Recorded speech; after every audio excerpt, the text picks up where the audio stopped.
agora através do Instagram do nosso amigo Fred, também agora com o Instagram da comissão. Sejam todos muito bem-vindos. Hoje a gente começa um novo projeto dentro da Comissão de Direito Tributário nessa área virtual. A gente começa o que eu chamo de bate-papo com os membros da comissão.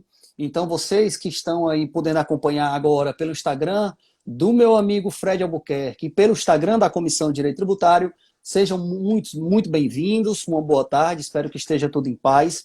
E o fundamento desse novo projeto, vocês que já estão acostumados com diálogos tributários, né, que já tivemos 2 eventos de grande porte, um com o professor Mantovani Colares, o outro, agora mais recente, com o professor Paulo de Barros Carvalho. Hoje, esse nosso bate-papo, ele tem uma característica diferente.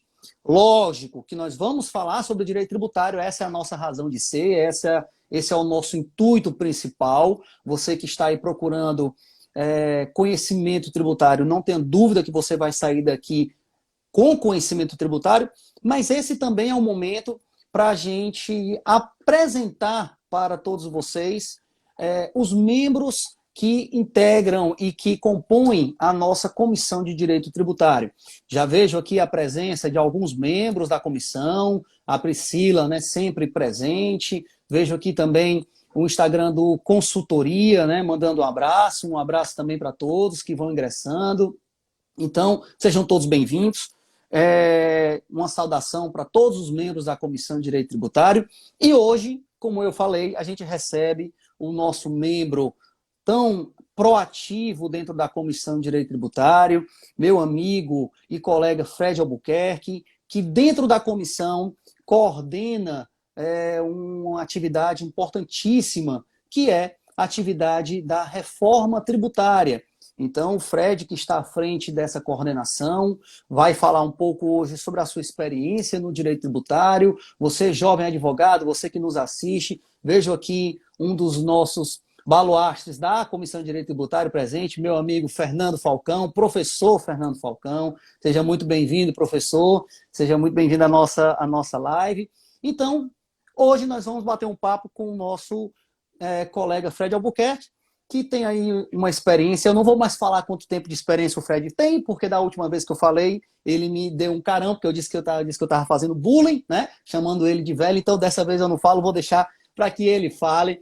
E o melhor das características do Fred, vocês vão perceber, é uma pessoa, além de muito capacitada, de muito competente, uma pessoa educadíssima, e eu tenho o privilégio de dizer que é meu amigo pessoal. Fred, meu irmão, seja bem-vindo a esse nosso bate-papo, se apresente, a palavra está com você.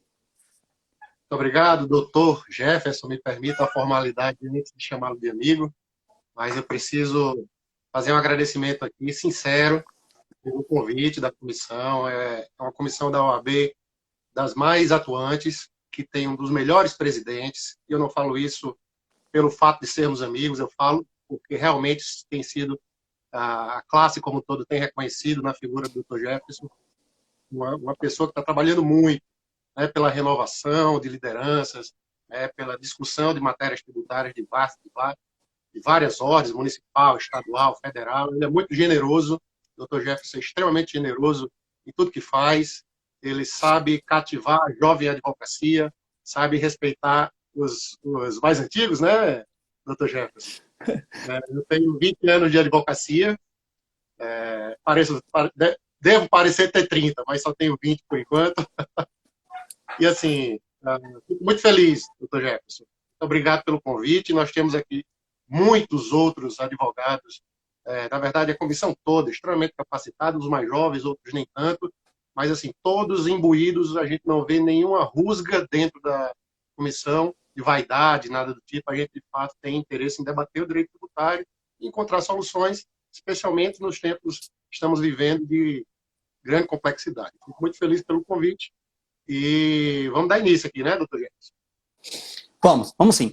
Então, meu amigo Fred, eu separei aqui algumas perguntas. Você que nos assiste nesse momento, hoje o nosso intuito é um bate-papo profissional, um bate-papo sobre o direito tributário e, logicamente, apresentando para vocês um pouco do perfil de cada membro da comissão. Tá? Então, eu separei algumas perguntas, eu estou aqui vendo os comentários de vocês, fiquem à vontade também para, no decorrer da nossa conversa, mandar aqui alguma pergunta que eu vou selecionando. O tema central da nossa conversa hoje é a advocacia tributária na área administrativa, tá? Então, você, jovem advogado, você, colega que está aí começando a sua militância na advocacia tributária, esse é um tema importantíssimo para a sua bagagem profissional, porque falar em advocacia tributária quase que obrigatoriamente fala em advocacia administrativa.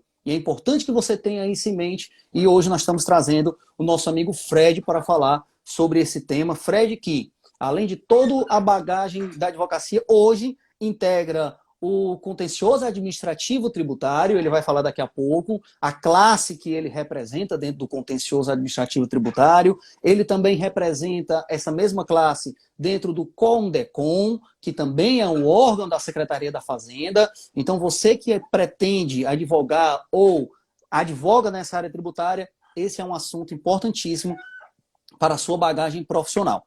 Então, vamos lá. Meu amigo Fred, eu separei algumas perguntas, tá? E aí a gente vai conversando, debatendo e contextualizando com as perguntas dos colegas que nos ouvem, nos assistem nesse momento. Meu amigo Fred, primeiro, o que fez despertar em você o interesse pela área tributária? Sim, doutor Jefferson. Só uma colocação antes da gente iniciar.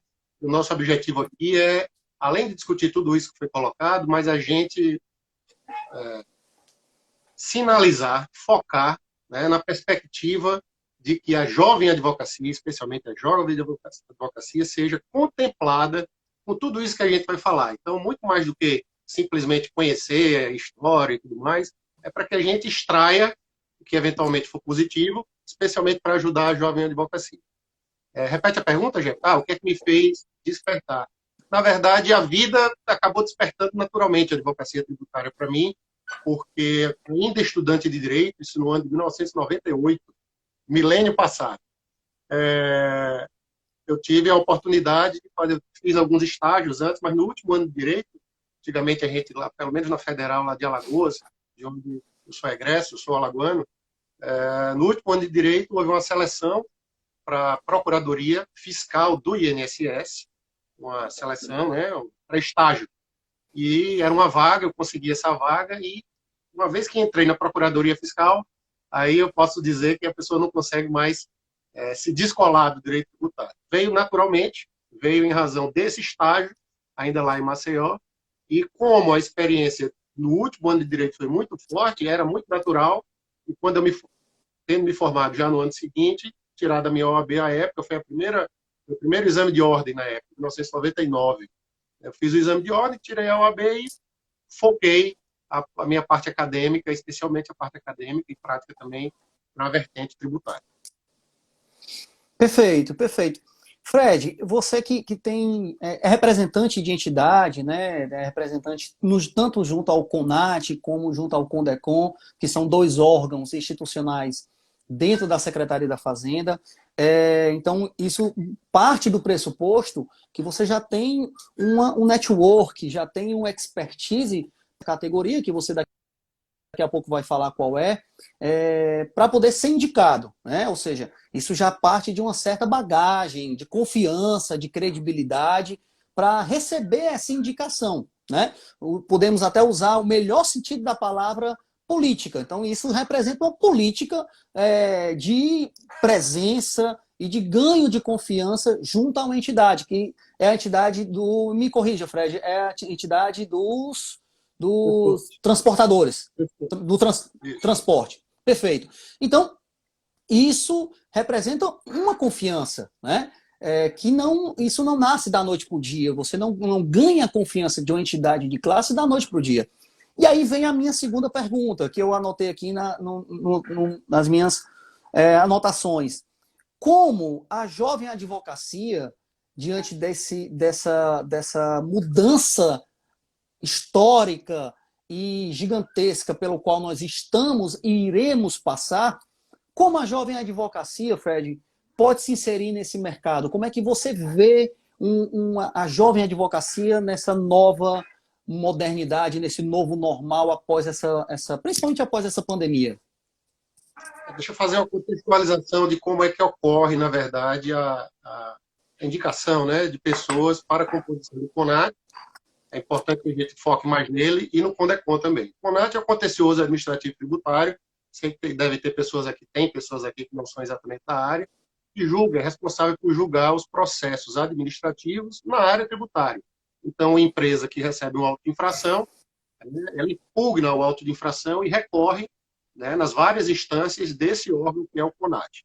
O CONAT, assim como o CARF, né, o CARF na área federal, na área estadual a gente tem o CONAT, ele é composto de forma paritária. Metade de membros são de fazendários, servidores fazendários da área de direito ou da contabilidade, e a outra metade também é feita por indicação das entidades empresariais.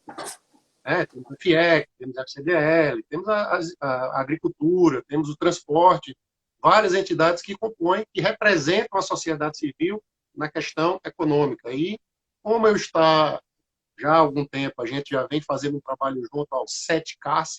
SETCAS é o Sindicato das Empresas de Transporte e Logísticas do Estado de Ceará, que tem assento no CONAT. Por que que essa entidade, especificamente, que é sindical, as outras todas são federações? Mas no caso específico aqui do SETCAS, ele tem um assento específico, porque à época em que a lei foi promulgada, não havia uma federação local, ok? Então, na época da promulgação da lei, o governador entendeu que era muito importante que o sindicato dos transportadores tivesse esse assento, já que, para fins de arrecadação, tá? E os transportadores são absolutamente importantes ao governo do Estado, na medida em que eles são responsáveis tributários. Quando a empresa faz o transporte de carga de São Paulo para cá, ela só pode liberar a mercadoria mediante a comprovação do pagamento do imposto. Então, ele acaba cumprindo a obrigação acessória de viabilizar a arrecadação para o Estado de Ceará. Então, em razão disso, e como o meu trabalho junto a essa entidade tem sido bastante forte, o sindicato faz a indicação de 3 nomes, é uma lista tríplice, ok? Para titular, para primeiro suplente, para segundo suplente. E isso, o governador, ele acaba escolhendo a ordem. Normalmente, o governador atende o pleito das transportadoras, mas a dica aqui de ouro aqui para os advogados tributaristas. Vejam só, não é incomum, ou seja, é muito comum que nessa lista tríplice o governador não aceite nomes. Sabe por quê, doutor Jefferson? Porque a pessoa não é tributarista. Porque a pessoa cortou. Porque a pessoa o quê? Não é tributarista. Perfeito. Perfeito. Então, requisito técnico. Ok?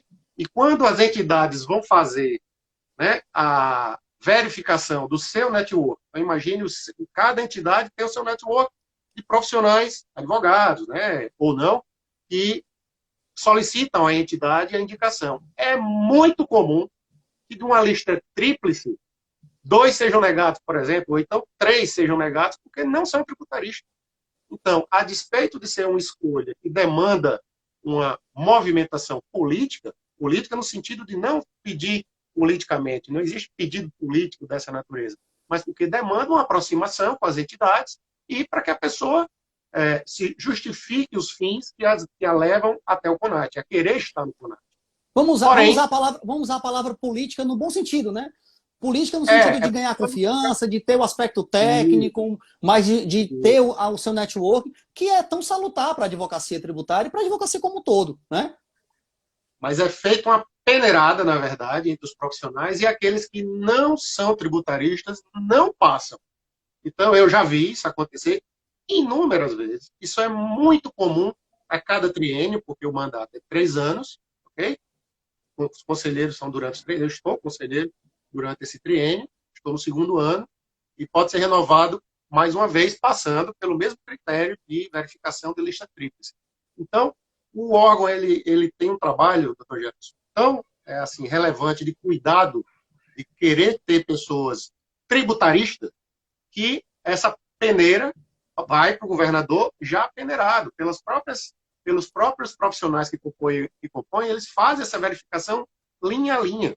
Então, Entendi. normalmente são indicados para titularidade aqueles que têm a melhor condição de viabilizar julgamentos adequados. Então, qual é a dica?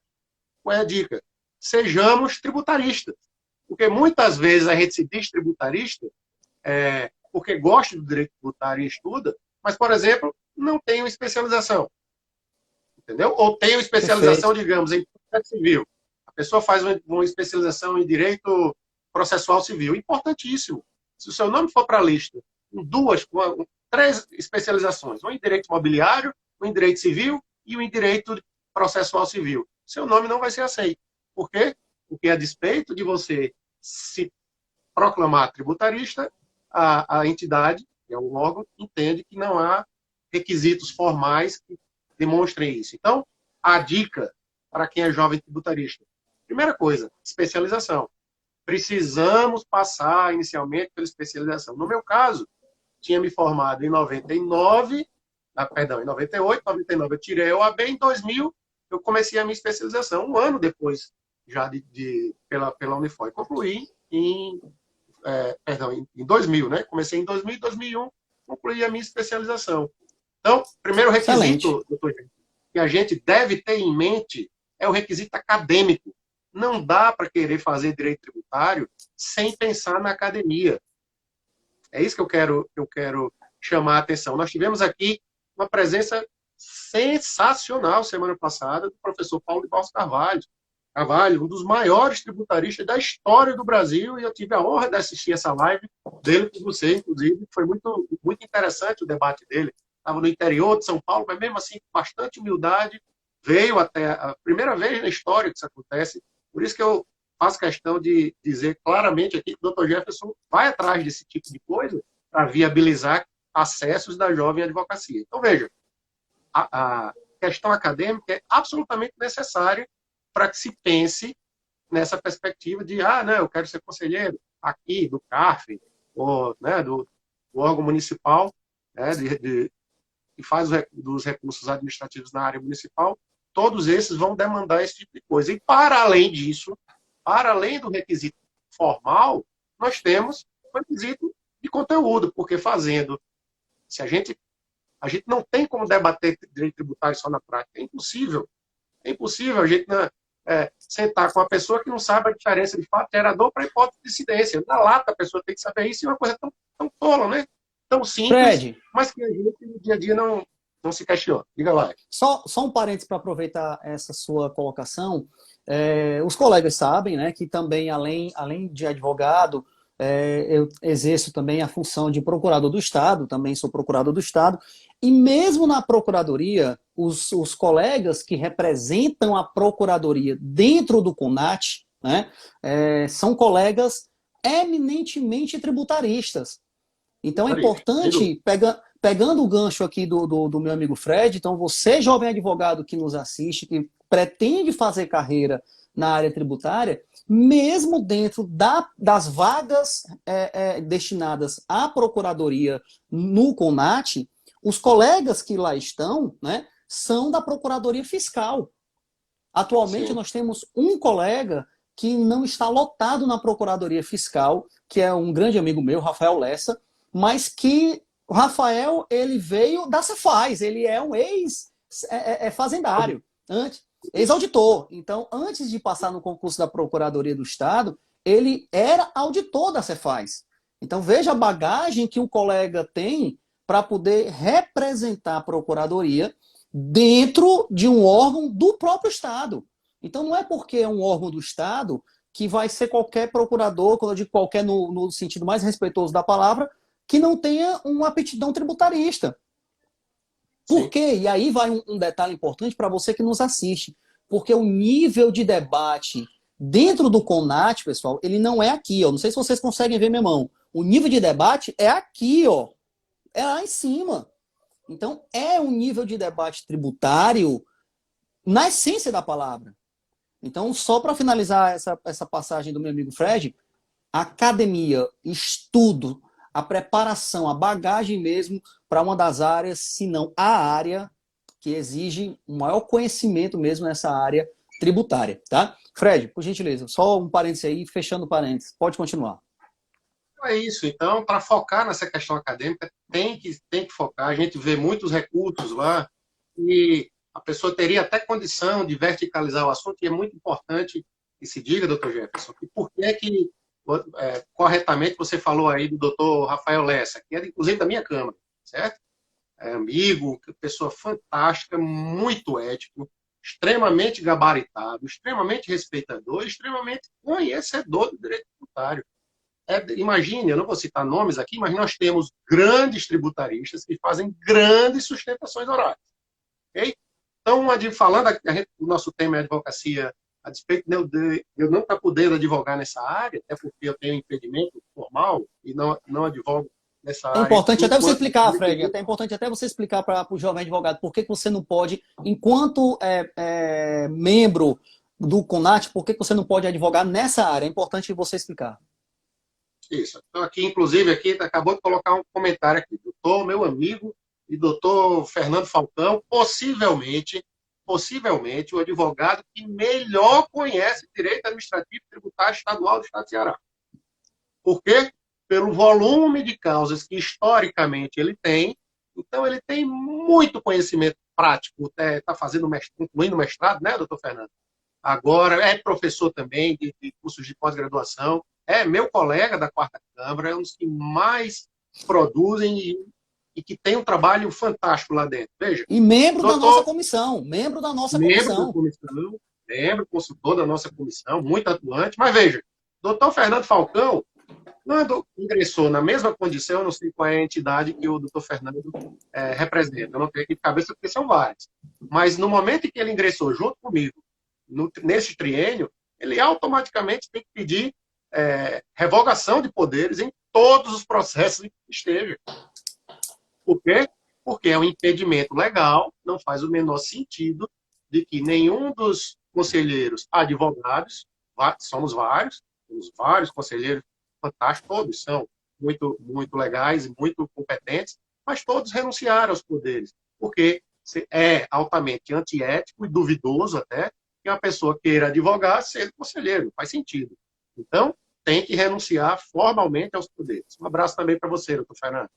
Então, é um impedimento legal, não tem, jamais, ainda que pudesse, a gente, claro, por uma questão ética, teria que fazer essa renúncia. Inclusive, advogar contra o Estado de Ceará, o doutor Jefferson também, como advogado, não é possível pela condição de conselheiro. São impedimentos legais naturais que a legislação impõe. Perfeito. Eu vou aproveitar que a gente já ingressou um pouco nesse assunto do CONAT, né? Que é tão palpitante, claro, e fica aqui a sugestão e a dica para você, jovem advogado, para ir lá assistir um dia que tenha conselho, que tenha um debate, que tenha uma sessão, tá? É importante você estar presente, certo? E vou só inverter aqui que seria a minha quarta pergunta, vou fazer como terceira, Fred, eu que coloquei aqui nas minhas anotações. Quais são os assuntos, Fred, que mais, assim, digamos, chamam a atenção no âmbito do CONAT? Né? Quais são você que está com essa expertise, nosso amigo Fernando Falcão, que também nos assiste, nos prestigia. Quais são os assuntos assim mais palpitantes que estão hoje sendo discutido, debatido dentro do CONAT, sempre com essa visão contribuinte e fazenda pública? Maravilha. Eu vou dar o testemunho primeiro de um grande profissional que conhece a área federal, e aí eu vou chegar na área estadual, só para você entender por que eu vou dizer isso que eu vou falar dele. Nós temos aqui no estado de Ceará um grande conhecedor da área tributária federal, que já foi conselheiro do CARF, ele é meu amigo, parceiro, em vários trabalhos que fazemos nessa área de consultoria, doutor Sérgio Melo. Doutor Sérgio Melo, ele titulariza a empresa SM Consultoria. E o doutor Sérgio Melo, quando eu converso com ele sobre a época que ele foi conselheiro do CARF, ele dizia assim, Fred, quando eu fui realizar esse trabalho, eu cheguei lá me imaginando conhecedor de processo administrativo tributário federal. E ele já era grande conhecedor. E aí o que acontece? O dia a dia mostra que a gente só conhece verdadeiramente a ponta do iceberg que está para o lado de fora. Isso é uma grande realidade. Pegue qualquer advogado profissional, juiz, procurador, qualquer um, auditor, certo? Secretário da Fazenda, qualquer um, e coloque ele um mês, durante uma sessão de um mês. Mês agora de junho, quando a gente deve voltar agora virtualmente em junho. Um mês de acompanhamento disso, e qualquer um desses profissionais verificará que existe um mar verdadeiramente embaixo. Tá entendendo? Por baixo de tudo isso, que demanda conhecimento de matérias que a gente, somente na academia, e agora eu vou complementar, somente na academia não aprende. Então, e isso aconteceu comigo, quando o Sérgio Melo relatou isso na área cultural. Rapaz, será que é esse exagero todo? Não, não é exagero. Isso ele me falou antes de eu assumir. E quando eu assumi, eu verifiquei. Enfim, o dia a dia, doutor Jefferson, ele é tão rico que a dica que eu faço aqui a todos os colegas da comissão ou fora da comissão, iniciantes ou não, tá? Jovens advogados ou não, façamos o exercício de passar uma semana, não vou para um mês não, uma semana acompanhando os processos, os debates dos processos, que são muito ricos e intensos. Deixa eu explicar como é que acontece um julgamento no CONAT, só para você ver a riqueza. Só um parênteses, Fred, só para lhe ajudar. Nós tivemos a oportunidade de termos uma sessão itinerante do CONAT, né? Lá na nossa comissão. Então, tivemos essa oportunidade. Foi um momento assim, muito especial para a comissão, que o CONAT ele tem esse programa chamado CONAT Itinerante, em que os conselheiros eles saem da Secretaria da Fazenda e vão, por exemplo, já foram para a Unifor, foram para a OAB, né, através da nossa comissão, e foi assim uma experiência para todos que estavam lá, muito enriquecedora. Então, exatamente isso em cima do que o nosso colega Fred falou. Ano passado, nós tivemos essa experiência que vale a pena demais. Mas há um complemento, aí é que tá. Aquele dia que nós tivemos a sessão, e foi muito legal, muito bacana e tudo mais, na escolha dos processos, entendeu, doutor Jefferson? Até por uma questão de tempo lá da própria OAB. Tiveram ser pensado assuntos que não demandariam uma maior complexidade para a gente ir até uma hora X lá dentro da OAB. Não demandaria isso. Então, foram assuntos mais... a questão não é óbvia, porque além de óbvio não teve nada, não tem nenhum assunto óbvio, né, na área de CMS, mas era um assunto que já tinha muita jurisprudência acerca deles, então foi natural. Já era um assunto maduro, já era um assunto maduro, né? Muito maduro. Mas no dia a dia não é isso. No dia a dia são assuntos que são, primeiro, que não tem nenhum julgamento igual ao outro, não tem, eu faço o desafio, não tem julgamento igual ao outro, só tem um único caso em que, até por ausência de defesa, e são defesas muito protocolares, historicamente, até porque isso já tem muitos anos que é assim, são as ações de trânsito relacionadas aos Correios, e os julgamentos acabam seguindo um histórico, né, de jurisprudência interna do próprio decisões, né, de precedentes que o próprio órgão já tem, e que não demanda maiores debates, até porque normalmente não se faz sustentação oral, e a própria defesa ela é muito... ela é igual em todos os casos. Então, com exceção disso, todos os assuntos que chegam são muito debatidos. E só para deixar claro o porquê que seria tão interessante, doutor Guilherme, que os colegas que quiserem realmente entrar nesse mercado da advocacia linkada com o ICMS, conheçam esses assuntos. Eu vou dizer aqui quais são os que são mais relevantes. Mas veja, muitas vezes, na maioria das vezes, a defesa, por exemplo, é encaminhada, a defesa do profissional, do advogado, é encaminhada num assunto X, nesse assunto aqui X, que rapidamente é resolvido, porque é feito o debate, ele é resolvido, e tem mais 6, 7, 8 assuntos que os próprios conselheiros debatem. É muito diferente do julgamento, por exemplo, no Tribunal de Justiça ou no próprio CARF, porque o relator já leva o seu entendimento desses órgãos, já leva o seu entendimento com o voto já quadradinho, é feita a leitura e os outros dão sua opinião. No caso do CONAT, o relator, imagina, eu estou relatando o processo da tarde, levo o processo, faço todo o trâmite oralmente, o relatório, digo quais são as razões de defesa, digo quais são as razões do parecer que está sendo recomendado dentro do processo, e aí é que vem.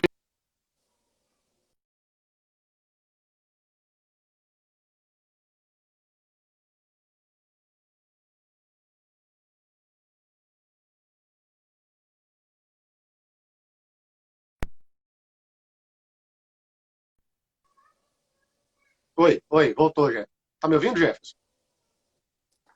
Pronto, voltou. Estou ouvindo. Agora sim, perfeitamente. Pode continuar. E aí, feito esse relato oral, vem todo o debate de defesa que eu digo, do Estado, né? A defesa do Estado, do ente público, a defesa da empresa, e depois vem todos os debates dos conselheiros, inclusive do conselheiro relator e inclusive dos demais conselheiros. Então, vejam, disso são extraídos em.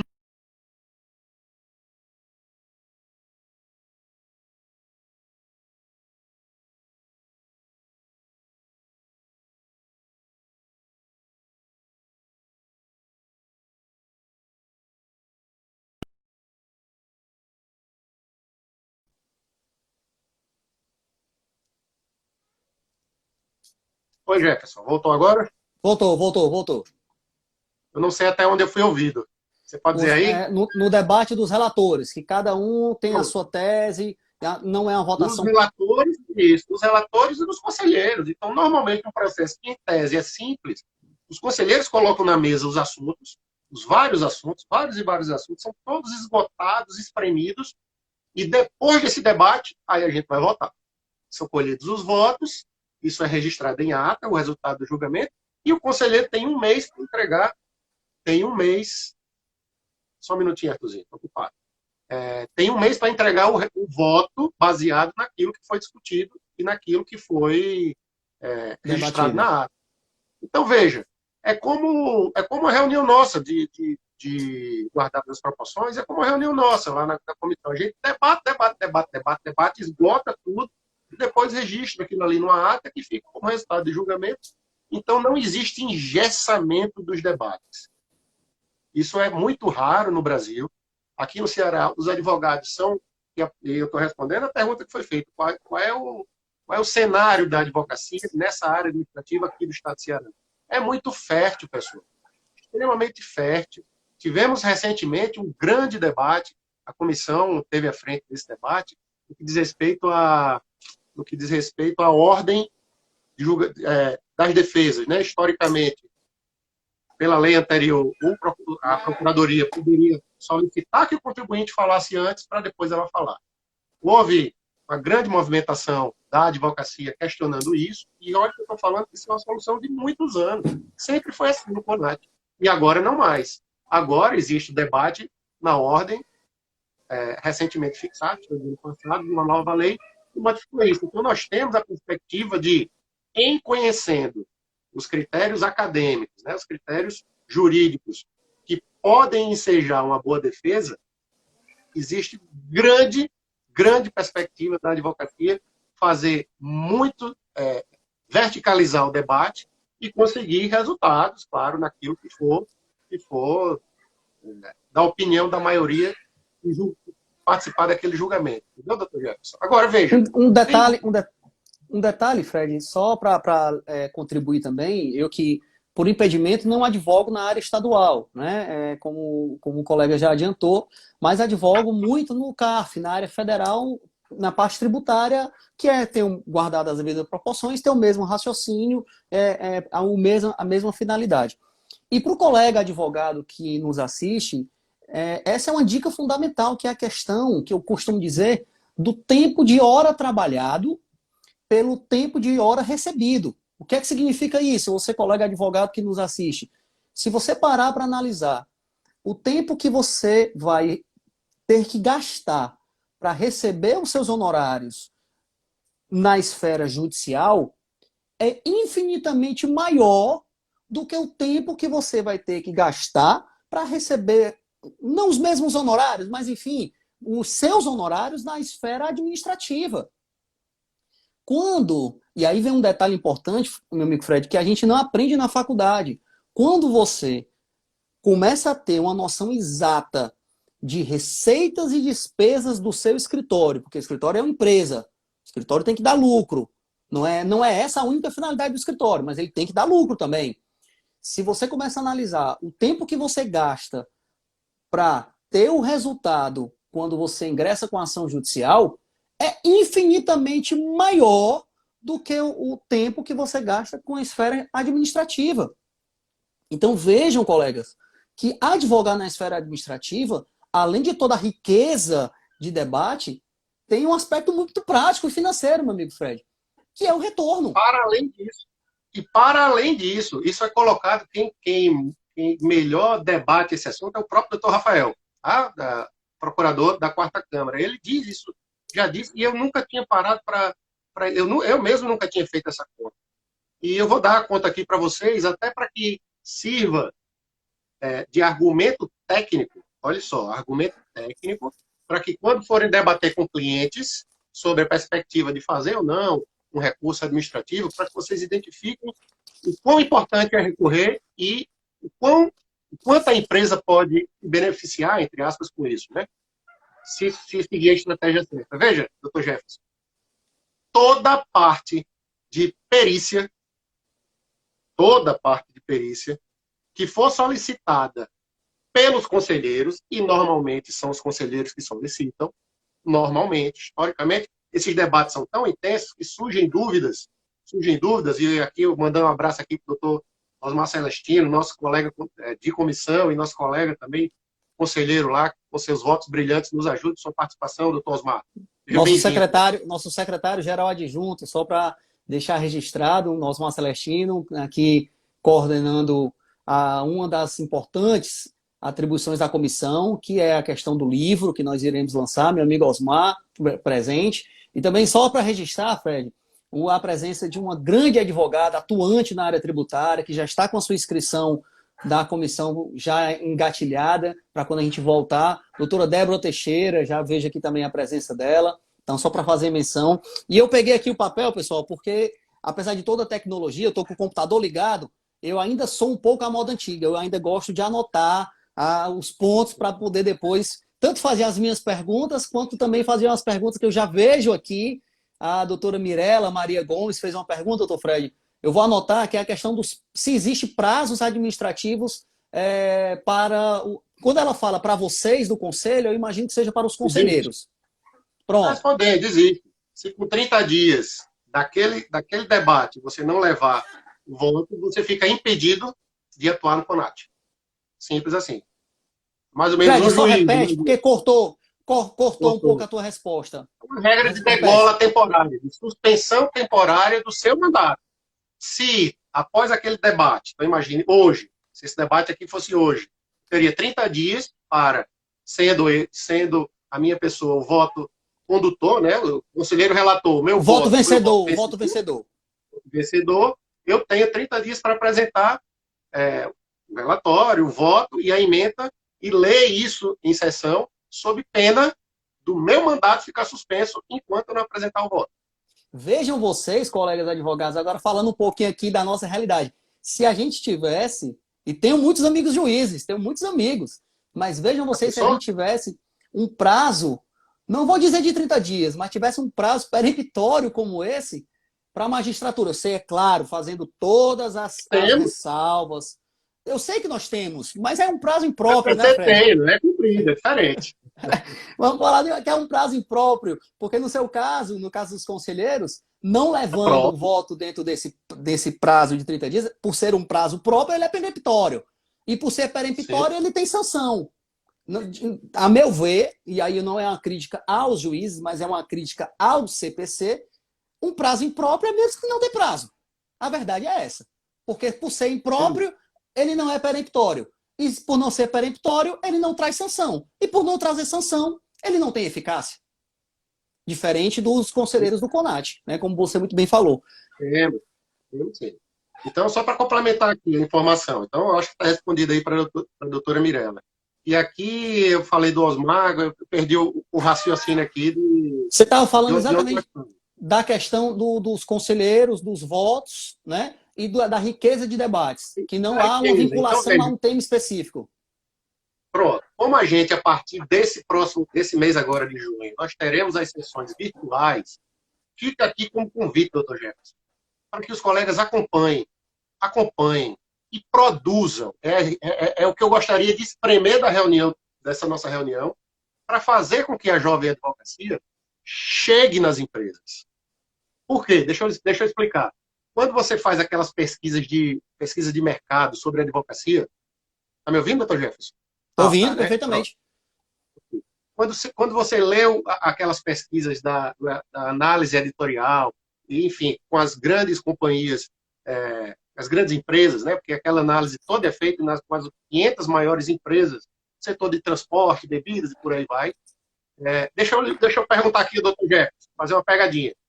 Qual é o primeiro item que os clientes das multinacionais levam em consideração em relação ao profissional a ser contratado? Imagina uma empresa multinacional precisa fazer uma defesa de uma auto-infração perante o CARF, ou precisa entregar uma estratégia jurídica específica. Qual é o critério que você acha o mais relevante? Porque tem vários, né? Mas tem todos pontuados. Qual é o que está no topo da lista? Acredito que a questão da eficácia no que diz respeito à entrega do serviço. Não.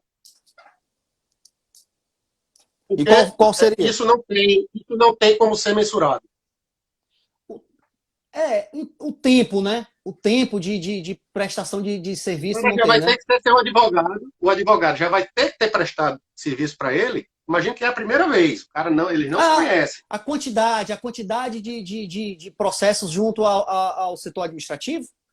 Não, a Natália aqui está dizendo, a especialidade não é especialidade, não.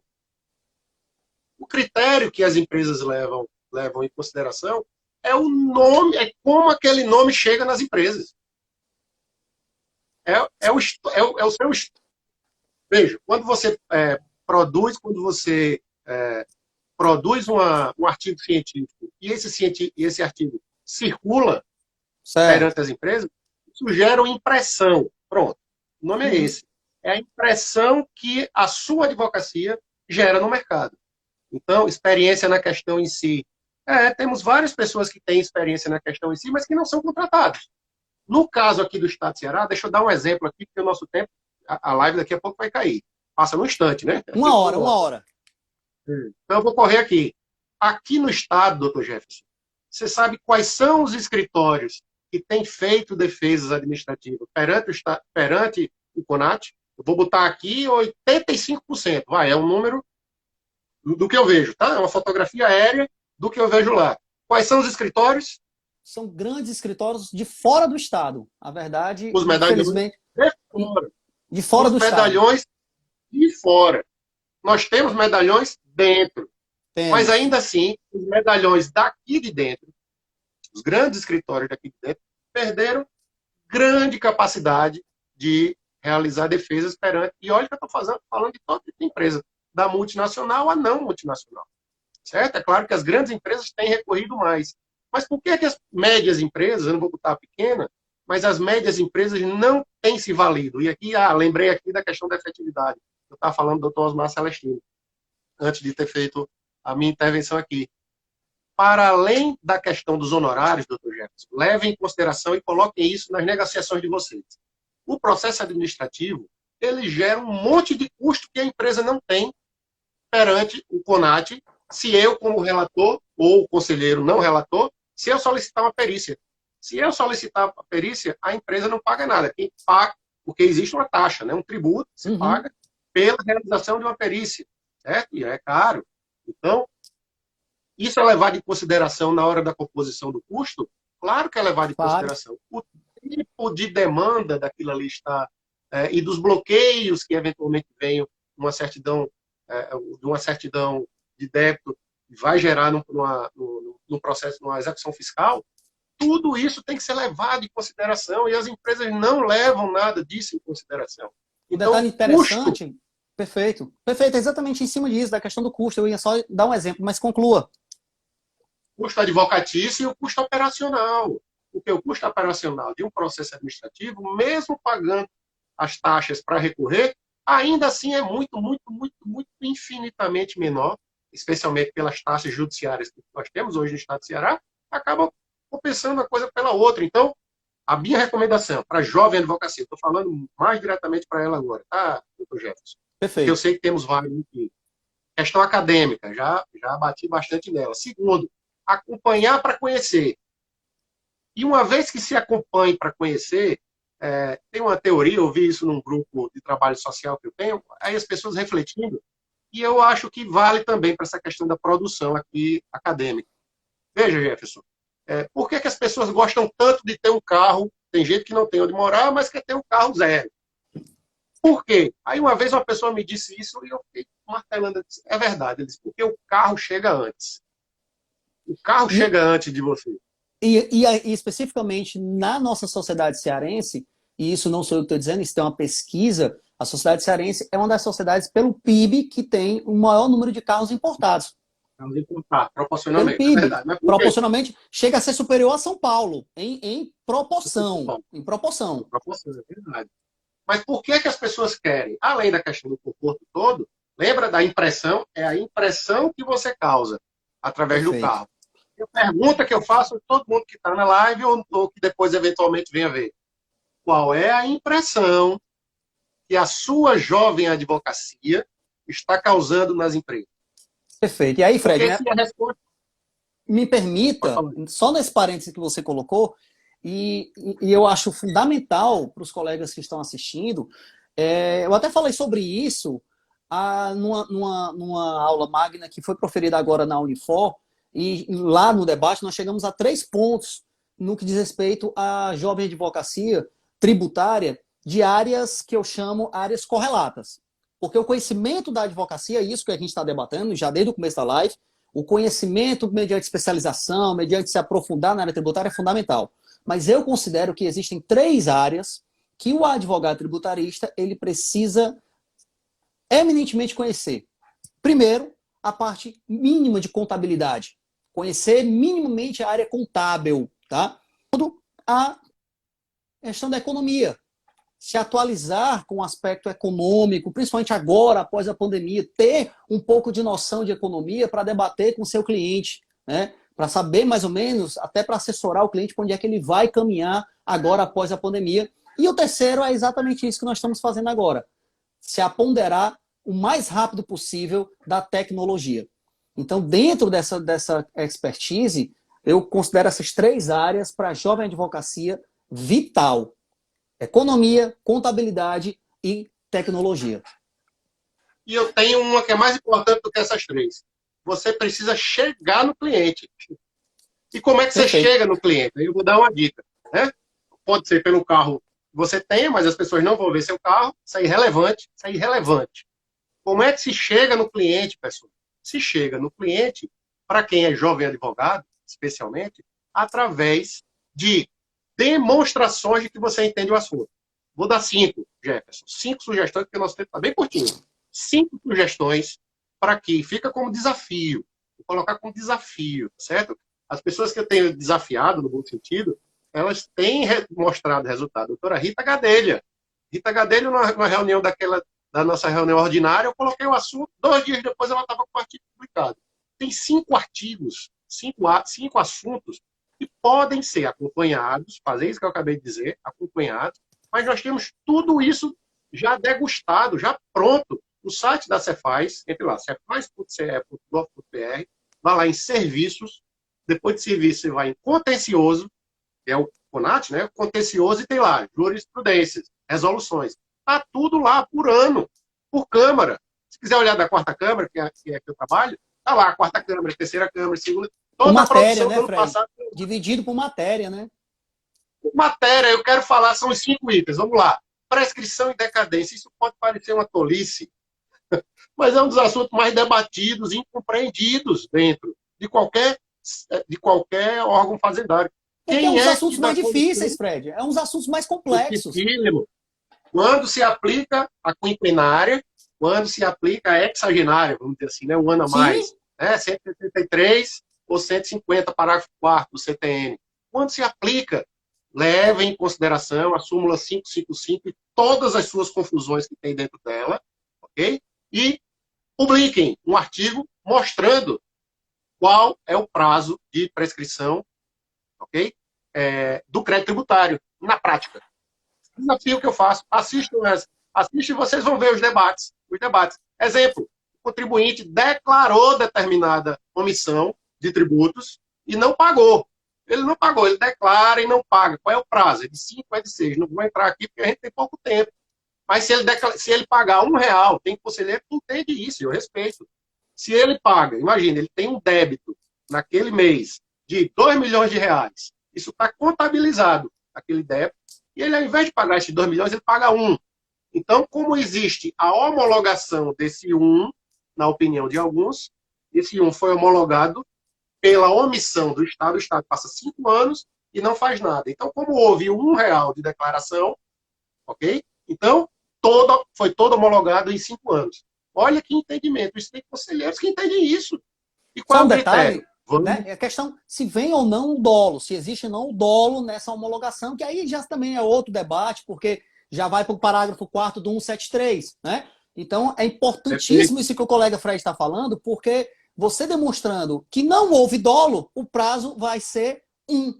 Demonstrando que houve dolo, o prazo já é outro. Né? Então, a gente traz até para o direito tributário o aspecto subjetivo, meus colegas. Vejam que o aspecto subjetivo, você pensa assim, não, direito tributário é 1 mais 1, são 2. Não. Se eu levar em consideração o dolo vai ter eficácia direta no prazo decadencial e, consequentemente, no prazo quando não há prescricional. dolo, o drama é esse, é quando não há dolo, ainda assim, parte entende que deve ser a solução A, parte entende que é a solução B. Desafio Perfeito. aqui para a comissão toda. Jovem Advocacia. Antigamente, pessoal, para você publicar alguma coisa, estou falando de 10 anos atrás, não vou longe não. Antigamente do milênio passado, não. Estou ainda nesse século, 10 aninhos atrás. Para você publicar alguma coisa, você tinha que brigar para conseguir que a dialética só verificasse com bons olhos o seu artigo. Somente um periódico, assim, mais de maior repercussão. Hoje em dia, tão fácil publicar qualquer coisa, temos aqui já a PGE está fazendo a convocação de publicação de artigos, nós temos um livro aqui que vai ser lançado.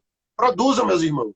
Não adianta a gente querer chegar no cliente sem produzir. Isso é algo que fica como dica para a advocacia. Eu falei de um item, prescrição. Até dia 15 de junho, para os colegas que nos assistem, Agosto. O prazo Agosto. Da PGE, que você está dizendo? Até dia 15? Agosto. Até dia 15 de agosto, o prazo da PGE para você encaminhar um artigo para sair na revista da Procuradoria-Geral do Estado. Olha aí a oportunidade que, como o Fred está falando, que vocês, os colegas, têm, tá? Vamos para os demais, Fred. Assunto 2. Debatido toda semana, quase que todo dia no CONAT.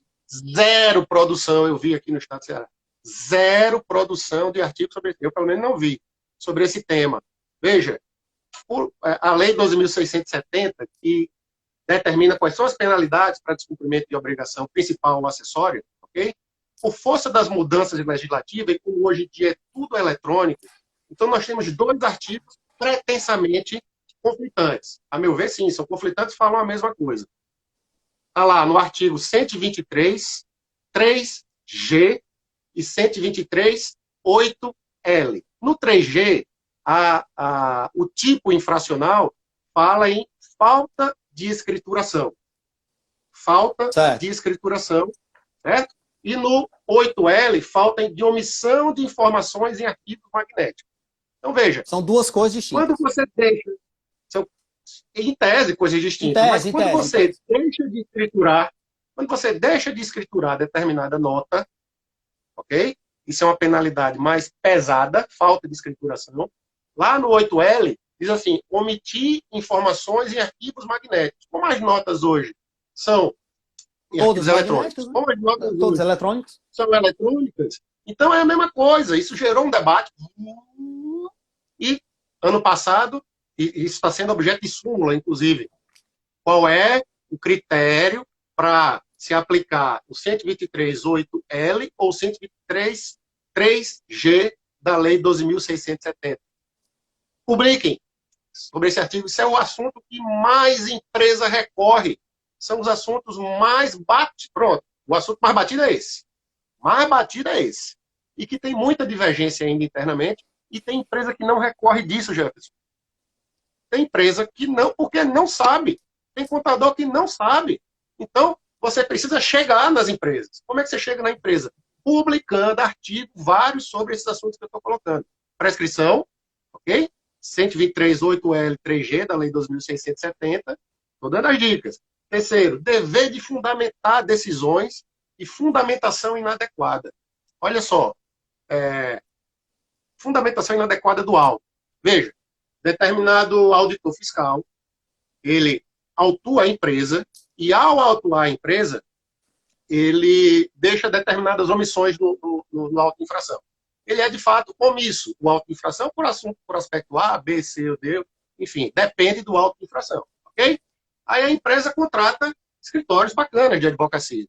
O cara não vê aquilo ali, sabe que o auditor omitiu informações, né, no auto de infração, e o que é que ele faz? Ele destrincha todas as defesas possíveis. Então ele diz, olha, se ele tiver dito isso, a defesa é essa, se ele tiver pensado nisso, a defesa é essa, então ele faz, né, o princípio da eventualidade não leva a gente a ter que debater, esgotar tudo, mas vai esgotar. Então tem escritórios, veja, Jefferson, que dizem o seguinte, vou fazer toda a defesa técnica das 10 possibilidades possíveis, baseado no que não está no auto de infração. Outros colegas advogados dizem assim, eu não tenho por que fazer defesa daquilo que não está claro. Para mim, esse assunto não está claro. E esse é o objeto da minha defesa. Não compreendi o que o fiscal quis dizer. Em outras palavras, estou falando de forma coloquial aqui. Falta okay? de fundamentação. Pergunto. Falta de fundamentação do auto. Certo? Não é da decisão de primeira instância. Do auto de infração. Do auto, que é o objeto da defesa. Ora, temos artigos publicados sobre isso? Zero. Dever de fundamentação. Quais são as implicações que existem? Aqui um abraço ao meu nobre amigo Ricardo Valente Filho, que também é conselheiro lá do CONAT. Me deixa muito feliz aqui, doutor Ricardo, com a sua presença. Valente em todos os sentidos. Valente porque ele é extremamente... ele sabe colocar como ninguém a sua posição, é um dos grandes líderes lá, especialmente das decisões que eu acompanho com ele lá no Conselho Superior. Sempre muito combativo no bom sentido. Então, zero artigo publicado nesse sentido. Dever de fundamentação do auto de infração e as suas implicações no direito de defesa, no direito ao contraditório e quais são as implicações se o contribuinte disser que não entendeu. Se o contribuinte disser por estratégia, aí que está. Por estratégia. Nossa, caramba, nós temos 27 segundos. Vai acabar a nossa live. Deixa eu registrar. Nós vamos acabar a live, né? Porque tem 1 hora, mas vamos voltar. A gente pode renovar. Caindo a live, não sai daí que a gente já reinicia automaticamente.